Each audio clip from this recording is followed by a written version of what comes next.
Hi there friends, this is Chris with Peace of Mind, and I'm here to continue on with the new kit that I have out, English Cottage kit, and it's a slow stitch kit.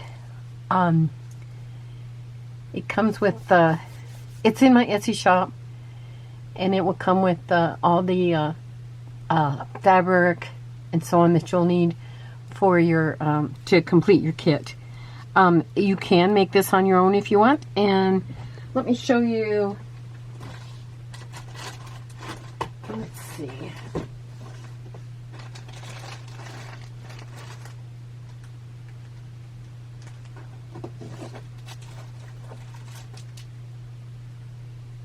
There we go. Here's what the kit would look like packaged. And if you go, let me take these out of the way so you can see that more clearly. If you go to my Etsy shop, then you'll be able to see individual photos of the various fabrics, laces, trims, buttons, little charms, the thread. That's all included. And also included in the kit is a free copy of my cottage pattern. That's kind of a bonus, and you'll be able to use that if you need to. Some people can do it on their own. So anyway, that's what the kit will be.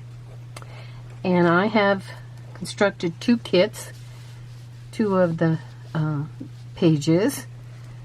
The fabric measures 6 by 9 if you're doing this on your own. And the reason I chose that is because it would fit into a journal page if you were making say a book out of your slow stitch. But it can really be any size that you want it to be. The fabric that I will include, if you do purchase the kit, the fabric that I will include will be muslin, and it will be 6 by 9 or maybe a little larger. So you can decide on how big, or if you want to make it smaller. So I have been working on this one as far as the slow stitching, and I'll show you where I'm at on that. This one, I'll show you this one right away. This one has just been tacked down with a little bit of the glue stick. I cut out the pieces and I tacked it down with a little glue stick. You'll notice the tree trunks here are made out of a piece of fabric which I've slow stitched down. This, I think I'm going to try actually slow stitching the tree trunks and see how that works. And now another idea I had is if you want to do this and then quilt it, that would turn out nice too. You would just do your either on your own or with my kit, do your of course your background area, and then lay down all your pieces, tack them gently down with the glue stick. And instead of slow stitching like I did in this one, if you're not a slow stitcher, but maybe you're a sewer or a quilter, then you can maybe put some batting on the back and another piece of muslin, and then quilt it, throughout. And that would look really cool as well, I think. So whatever you decide to do with yours. You could also make this out of paper and put it into a journal and just glue it all down, or even fabric and glue it all down, or a mixture. So there's many possibilities of what you can do with this kit. Or like I said, if you do it on your own, then you can have maybe 3 or 4 cottages. You'll see in the first video on this English cottage that I did, I showed you a canvas that I do. I do canvases in mixed media collage, and I do a lot of the cottage theme and village theme canvases that are, I call them paintings. They really are paintings. They're mixed media paintings. And if you refer back to the first part of this, then I show you that. Okay, so here I'm going to put this one aside for the moment. here I am going to show you what I've been working on. Let me take these kind of out of the way for a moment. I pretty much finished this, except I have a few more things to do on it. I did some just regular slow stitching.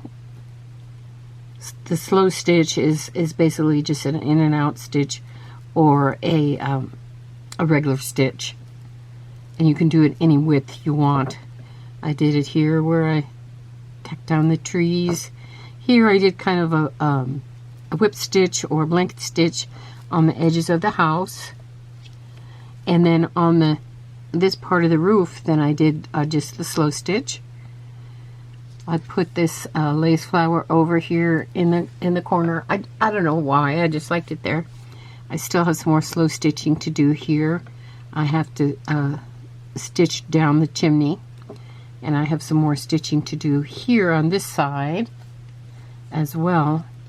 Here in the sky, I kind of wanted it to represent sky, but I didn't quite know how I would do that. So I did some little seed stitches in the I'll hold this up so you can see it a little bit better.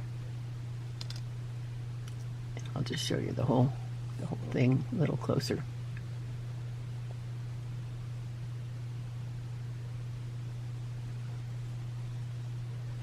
Okay, so that will represent the sky.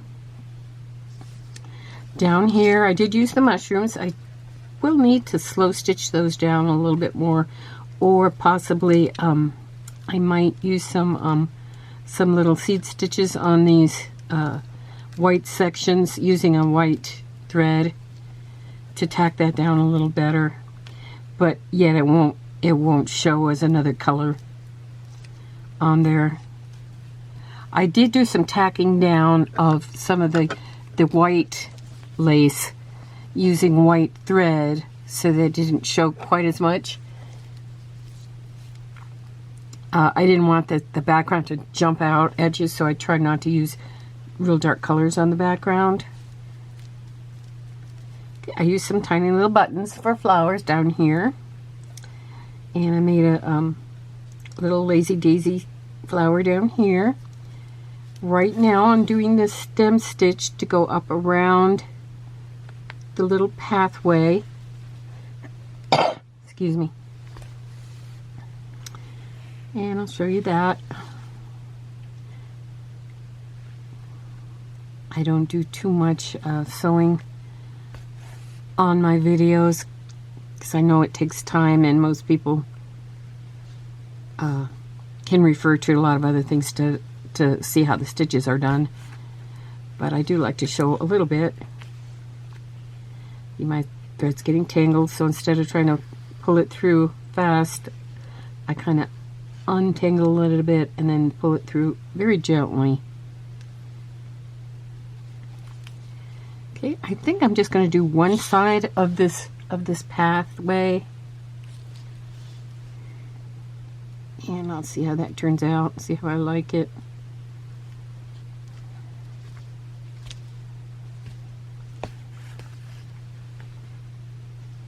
Okay, if you'll notice, I did the and I'll turn it so you can see it better. Okay, now when I'm finished up here, I just go down over the top of that last stitch down to the back. Okay, and you can see where I've done the stem stitch along here. It just kind of brings out that path, the path from the door a little bit. And you'll notice underneath the door I used a brown satin stitch, which is just a long stitch that's tacked down kind of in the middle, or anywhere where you need to tack it down so that it doesn't strand too much across there. And I used that to represent the stairs, or the doorway threshold, or whatever you call it. I used a fabric underneath here that had little flowers on it, and then I also added little purple French knots along here, and then I took a green and used that to make the stems of the flowers here. Okay, what I'm going to do now is I'm going to make some more of these little flowers. I'm going to make them over here. So I'll show you one or two of those. Just kind of like they're scattered. They're going to be bigger than they would normally be in real life. But that's the beauty of art, is you can make anything, you know, bigger or smaller. Things don't have to be in perspective as much in the kind of art that this is, which is kind of more of a folk art.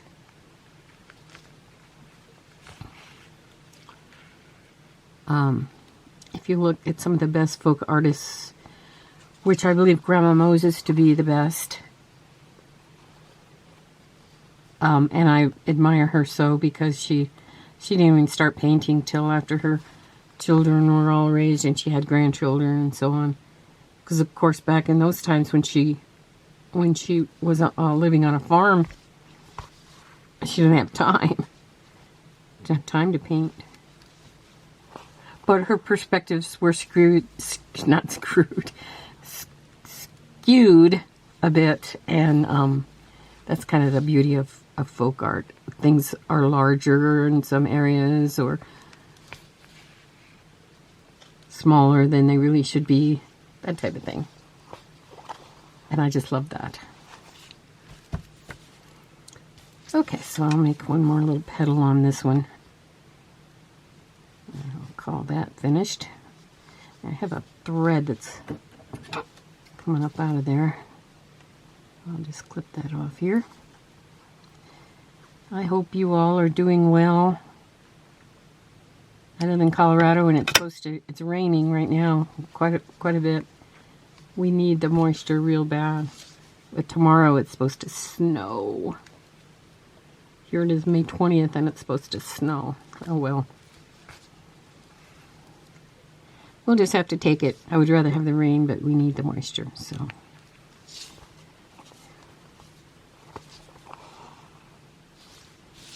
Okay, so there's a flower. Now, instead of making these go in a row, I'll probably put one up here and then another one down here. Just to kind of give it a little bit of a variation. And you'll notice up here, in order to secure these windows down a bit, well, first of all, for the windows, I did a little slow stitching on here with just a regular thread, just a regular white or ecru quilting thread, and you can see that it kind of tacks down the background of this house, which is made out of, or the cottage, which is made out of a rock material that I got. And I also might do that up here in the top on the roof, because the roof is kind of poofy right here because it doesn't have any slow stitching done on it. But I don't really know that I want to go across it with slow stitching, so a good alternative would be to use the background color to do your slow stitching, which would be an ecru or a beige color on the roof. But right now I'm tacking down the windows on the bottom part with the little French knots to represent window boxes with flowers in them. It's kind of cool. So you just come up at the, and I'm using a variegated thread so I get different colors of flowers in there. I'm using 3 strands of the embroidery floss, and I'm going around 4 times on the needle. And you'll notice down here where I have these flowers, these are a little bit bigger. I used 6 strands and I went around 3 times, and they're a little bit bigger and they stand out a little bit more, but since these are further up, I thought I'd do them a little bit smaller. It's just a choice.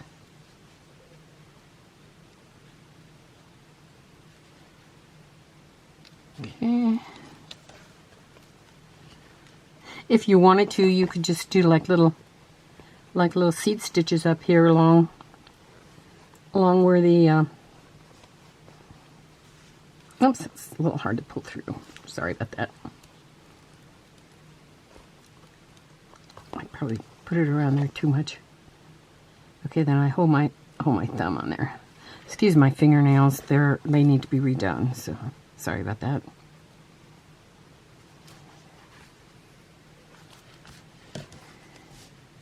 We all have that problem, don't we? I can do my own fingernails. I can't do my own toenails very well.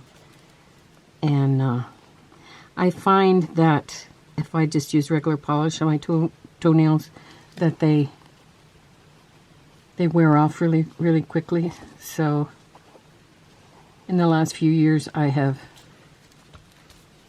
had a pedicure, which is kind of nice.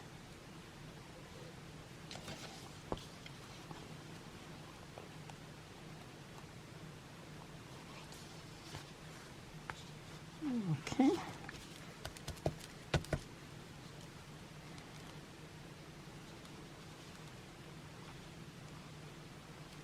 Four times around, and then you go back down and near the same hole that you came up in. I showed you in the last video how I made these windows and drew the vertical lines across there to make them kind of look like the old English Cottage windows.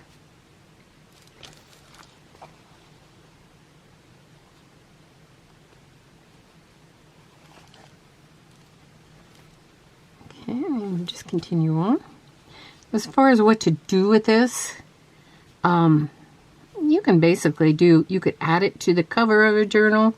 It could actually be the cover of a journal. You'd need to sew another piece to here.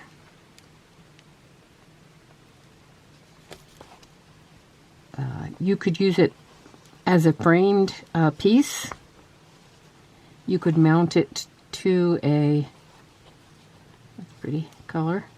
You could mount it to a board, glue it down to a board, and then mat it. You can mat it. You could just get caught up in this one. And that'll happen when you have two strands going at the same time.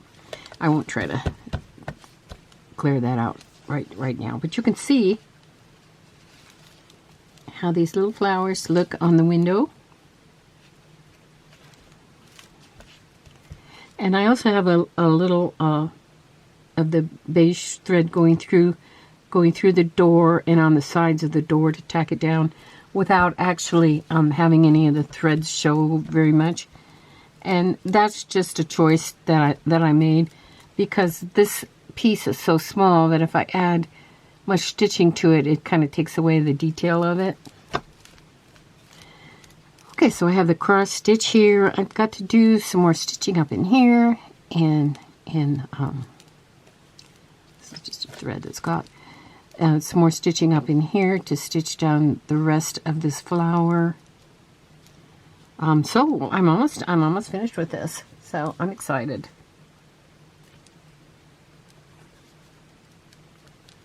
So I'm so grateful that you joined me today. Thank you so much. And I wish you peace of mind. If you go to my Etsy channel, if you want to purchase this kit as a kit, go to my Etsy, and you can get there by clicking on the banner up above by my channel name, and it says my Etsy shop. You can click on there, or I'll also have a link down below. If you scroll down below and hit the read more area, then you can read underneath the header of this video, and then it will have a link to my Etsy shop. So thank you. Peace of mind.